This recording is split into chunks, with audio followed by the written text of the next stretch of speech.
हाँ जी, hello. Current class 12 students and outgoing batch class 12। एक इंपॉर्टेंट क्वेश्चन आता है सीयूईटी एंड आईपी मैट से रिलेटेड कि सर सीयूईटी या आईपी मैट अपने परस्यू करे कि नहीं करे, और अगर करना है तो what is the direction that we should go ahead with. तो डियर स्टूडेंट्स, इस वीडियो में मैं कोशिश कर रहा हूं सीयूईटी या आईपी मैट से रिलेटेड बात आपको समझाने का। आपको करना भी चाहिए कि नहीं, उस एग्जाम को देना भी चाहिए कि नहीं, and the entire risk and rewards associated. तो सबसे पहला क्वेश्चन, सर किसको सीयूईटी या आईपी मैट करना चाहिए। तो देखिए स्टूडेंट्स, पहले पर्पस समझते हैं दोनों एग्जाम्स का। सीयूईटी एक एंट्रेंस एग्जाम है जिसका पर्पस बेसिकली जो कुछ रिनाउंड यूनिवर्सिटीज है जहां पे एक अपना कट ऑफ क्राइटेरिया, काफी बार होता है कि स्टूडेंट्स मीट नहीं कर पाते क्योंकि cut off criteria let's say होता है 99% 100%। अब ये तो अनफेयर हो गया, तो स्टूडेंट्स को एक कॉमन ग्राउंड देना था यूनिवर्सिटी को। इस वजह से यूनिवर्सिटीज ने अब जो स्टार्ट किया है, एनटीए ने to be specific, national testing agency ने सीयूईटी के एग्जाम्स को स्टार्ट किया, जिसका प्राइमा फेसी पर्पस होता है कि आप लोग 3 सब्जेक्ट्स के ऊपर एग्जाम के लिए अपीयर करो यूनिवर्सिटी में एडमिशन पाने के लिए।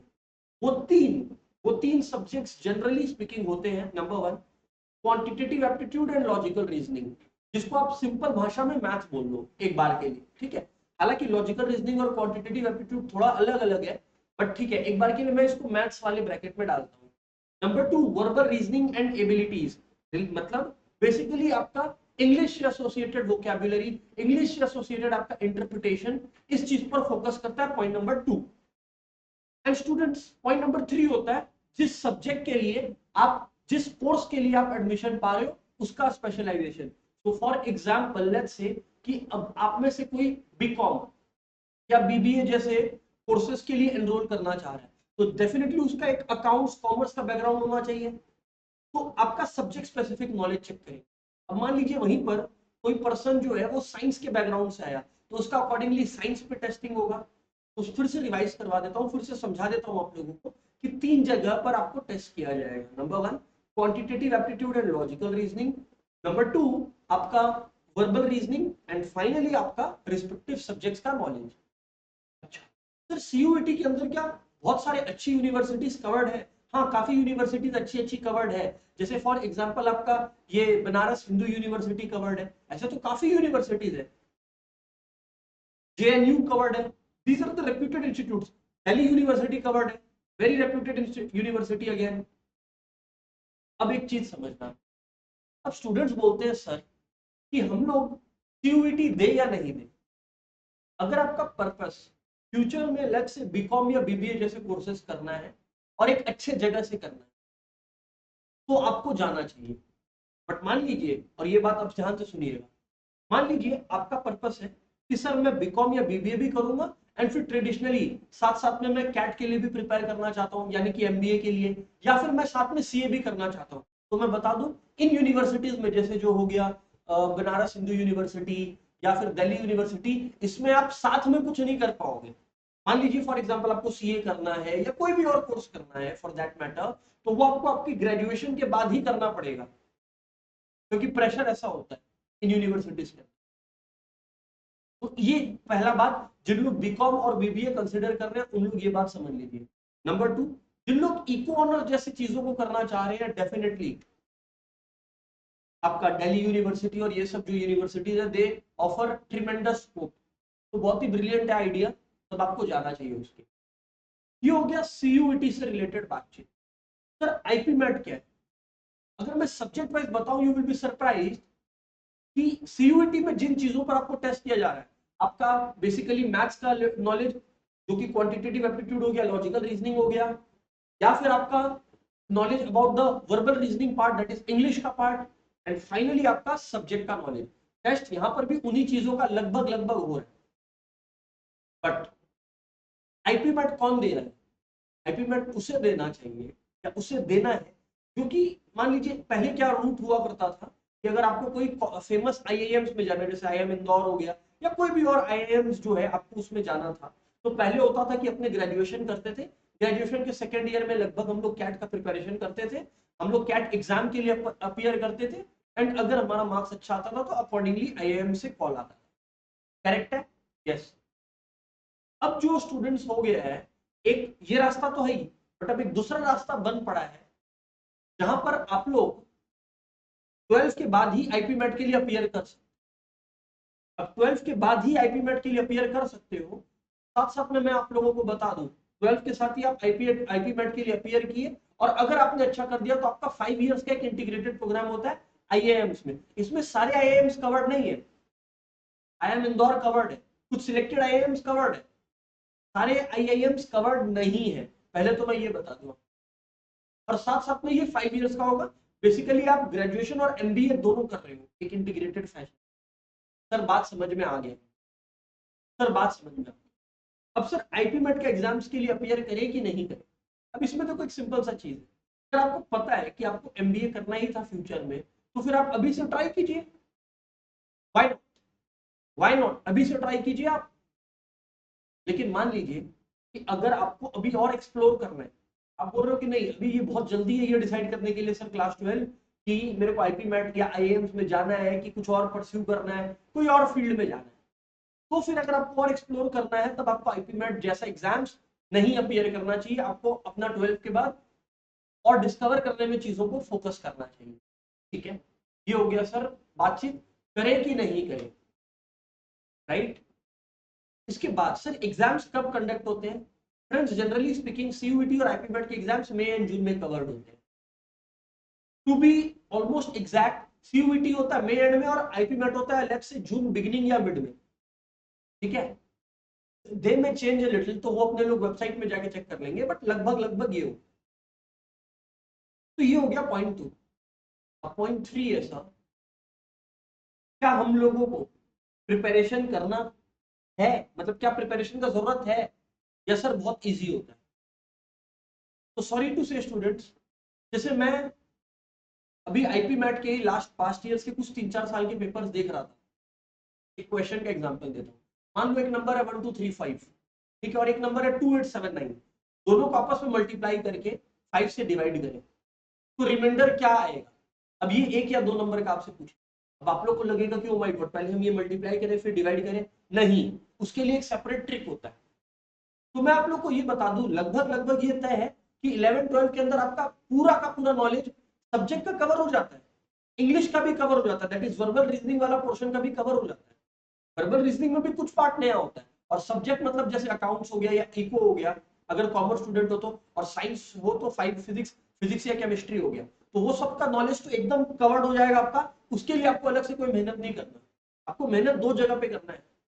सबसे ज्यादा स्टूडेंट जो अटकते हैं, जब मैं क्वेश्चन पेपर देख रहा था, मैंने यार ये डिस्कवर किया कि सबसे ज्यादा स्टूडेंट जो अटकते हैं ना, वो अटकते हैं क्वांटिटेटिव एप्टीट्यूड लॉजिकल रीजनिंग वाले पार्ट में, विच इज मैथ्स का पार्ट। उसके बाद वर्बल रीजनिंग टफ लगता है, और फाइनली सब्जेक्ट सबसे लास्ट में, इसलिए बिकॉज आप लोग 2 साल पूरा सब्जेक्ट को ही पढ़ रहे होते हो अपना, तो चांसेस बहुत कम होते हैं कि वहां आप नंबर खो करें। सर ऐसे तो हम लोग मैथ भी पूरा साल करते हैं, बट डियर स्टूडेंट्स मैं आपको बता दूं, लगभग 30-40% ही जो आप लोग 11-12 में करते हो ना, वो आपके मैथ्स में कवर्ड होता है इन आईपी मैट या CUET का एंट्रेंस एग्जाम। और भी है क्या सर? जी हाँ बिल्कुल और भी है। अब जैसे topics like ratio, proportion, indices, logarithm, ऐसा नहीं है कि आप लोगों का किया हुआ नहीं है, बट वो सब 9-10 का कॉन्सेप्ट को आपको प्रैक्टिस करना पड़ेगा, जो अपने को पता है। अपना 11-12 में कभी टेस्ट नहीं होता तो अपने रिवाइज करते नहीं है 11-12 में। अपना टॉपिक्स होता है लाइक ब्लड रिलेशन, अपना टॉपिक होता है like syllogism, allegations and mixtures, ये सब अपने किए ही नहीं होते। अपना टॉपिक होता है financial maths, time value of money, जो अपने किए ही नहीं होते हैं लगभग। तो इससे बहुत सारी चीजें हैं जो अपना किया हुआ रहता है, बट बहुत सारी चीजें ऐसी भी है मैथ्स पार्ट में जो अपने लोग का नहीं किया हुआ है। एंड डियर स्टूडेंट्स, अब आपका क्वेश्चन आएगा तो sir how do we prepare, किस बुक से पढ़े, कैसे करें, कोचिंग ले, क्या करें? देखिए अब दो में से आप लोग दो में से एक जन ही हो। पहले तो आप लोग अभी क्लास 12 में एंटर किए हो, और नंबर 2 आपका भी क्लास 12 खत्म हुआ है। इन आइदर सिनेरियो अभी अपने मार्च में खड़े हैं, तो अभी एग्जाम का रजिस्ट्रेशन का लिंक्स ओपन है, तो पहले तो आप लोग को रजिस्टर कर देना चाहिए ये दोनों एग्जाम्स के। नंबर 1। अच्छा, नंबर 2, सर प्रिपेयर कैसे करें खास करके मैथ्स वाला पार्ट। देखिए, वर्बल रीजनिंग एबिलिटीज वाला जो पोर्शन है ना, उसके लिए तो भाई आप लोग का जो 11-12 का इंग्लिश है वो इनफ है, नंबर 1। और नंबर 2 वो इनफ नहीं लगे ना, तो मैं आपको बता दे रहा हूँ सीयूईटी और आईपी मैट से रिलेटेड ही, हालांकि ये बात मैं सीए फाउंडेशन का कर रहा हूँ, बट सीए फाउंडेशन के जो बीओएस के नॉलेज पोर्टल में आप जाओगे ना, बोर्ड ऑफ स्टडीज के नॉलेज पोर्टल में सीए फाउंडेशन के, उसमें आप लोगों को एक सब्जेक्ट मिलेगा BCR, business correspondence and reporting नाम का। तो आप उधर पे से institute of chartered accountant of India का वो पीडीएफ डाउनलोड कर लो, जो कि फ्रीली अवेलेबल है, तो आपका लगभग तैयारी हो जाएगा, बिकॉज वो उतना प्रेशर एरिया नहीं है। प्रेशर एरिया या प्रेशर एरिया बोल लो या प्रैक्टिस एरिया बोल लो, वो ज्यादा मैथ्स का पार्ट है। तो डियर स्टूडेंट्स, आप लोगों को प्रिपरेशन, आप जहां पे भी हो, चाहे आप अभी 12th में एंटर किए हो या 12 एग्जिट किए हो, डजंट मैटर। अगर एंटर किए हो तो बहुत ही सही टाइम है, और एग्जिट किए हो तो आप लोगों को और थोड़ा अग्रेसिव होना पड़ेगा, और आप लोगों को आज से ही प्रिपरेशन, क्वांटिटेटिव एप्टीट्यूड का प्रैक्टिस, लॉजिकल रीजनिंग का स्टार्ट कर देना चाहिए। सर कैसे करें, कहां से करें, बताइए। तो डियर स्टूडेंट्स, एक कोर्स जो मैं लाइव कंडक्ट किया था लास्ट ईयर, दैट इज 2022 में, जिसका नाम क्यूएलएफ था, जिसमें मैं यही तीनों चीजें सिखाता हूँ, quantitative aptitude, logical reasoning, financial maths. QLF का फुल फॉर्म ये quantitative aptitude, logical reasoning, financial maths. उस समय मैंने बैच को लाइव और रिकॉर्डेड दोनों लिया था, मतलब लाइव क्लासेस भी चल रही थी और स्टूडेंट्स को रिकॉर्डेड लेक्चर्स भी मिल रहे थे। बट स्टूडेंट्स का क्या हो रहा था, टाइम क्लास अटेंड करने का इशू हो रहा था। क्यों? क्योंकि वो लोग 11-12 का भी पढ़ाई कर रहे थे। तो इस वजह से स्टूडेंट्स, इस बार मैं आप लोग के लिए कंप्लीट रिकॉर्डेड लेक्चर लेकर आया हूँ, कंप्लीट रिकॉर्डेड लेक्चर, जिसको मैं बीच बीच में अपडेट भी करते रहूंगा। कैसे अपडेट करते रहोगे? मान लीजिए आईपी मैट का कोई पास पेपर सॉल्व कर दिया और वो रिकॉर्डिंग अपलोड कर दिया, ये सब मैं अपडेट करते चला जाऊंगा। तो लगभग quantitative aptitude, logical reasoning, financial maths मिला के अभी तक जो रिकॉर्डेड क्लासेस है मेरे, वो 30 से 40 क्लासेस है, जिसको मैं भी और अपडेट करके 10-20 क्लास उसमें और ऐड करना चाह रहा हूँ। तो स्टूडेंट्स, मेरा सजेशन रहेगा कि आप लोगों को ये परचेस कर लेना चाहिए, और हर क्लास का ड्यूरेशन लगभग 1 आवर 10 मिनट्स है। तो आप समझ लो 40 से 50 घंटे का आपका प्रैक्टिस और प्रिपरेशन है। सर पीडीएफ या स्टडी मटेरियल हम लोग को मिल जाएगा क्या ऐप में अपडेटेड? हाँ, आप लोगों को ऐप में अपलोडेड पीडीएफ या स्टडी मटेरियल जिससे आप प्रैक्टिस करोगे वो भी मिल जाएगा। ठीक है? यस सर, ठीक है। इसमें अब एक दो क्वेश्चन आएंगे, सर हम लोग एनरोल कैसे करें, हम लोग एडमिशन कैसे लें? तो स्टूडेंट्स एक नंबर आप लोग लिख लीजिए, 8961389972, 8961389972। आप इस नंबर पे मैसेज कर सकते हो, व्हाट्सएप कर सकते हो, अपने नाम के साथ आपका इंटरेस्ट, कि आपको सीयूईटी आईपी मैट का क्वांटिटेटिव एप्टीट्यूड, लॉजिकल रीजनिंग और फाइनेंशियल मैथ्स वाला कोर्स परचेज करना है, व्हिच इज क्यूएलएफ। आप लोग इसमें मैसेज कर सकते हो या व्हाट्सएप कर सकते हो, and you know we will get in touch with you. Sir ये हम लोग कहाँ पे देख पाएंगे जो हम लोग को पूरा रिकॉर्डेड लेक्चर मिलेगा? दोस्तों हमारा ऐप है Kedia classes. Kedia classes app में आपको इसका पूरा एक्सेस मिलेगा, चाहे वो स्टडी मटेरियल का हो, चाहे वो रिकॉर्डेड लेक्चर्स का। ये परचेस करने के बाद मैं आपको एक चीज और बता देता हूँ। पहला बात तो सर परचेस प्राइस क्या? स्टूडेंट्स, पूरे के पूरे कोर्स का, यानी कि क्यूएलएफ का, क्वांटिटेटिव एप्टीट्यूड, लॉजिकल रीजनिंग और फाइनेंशियल मैथ्स, इन तीनों पोर्शन का जो आपके मैथ्स का पार्ट को टेक केयर करेगा पूरी तरह से, उसका चार्जेस है डियर स्टूडेंट्स 1800।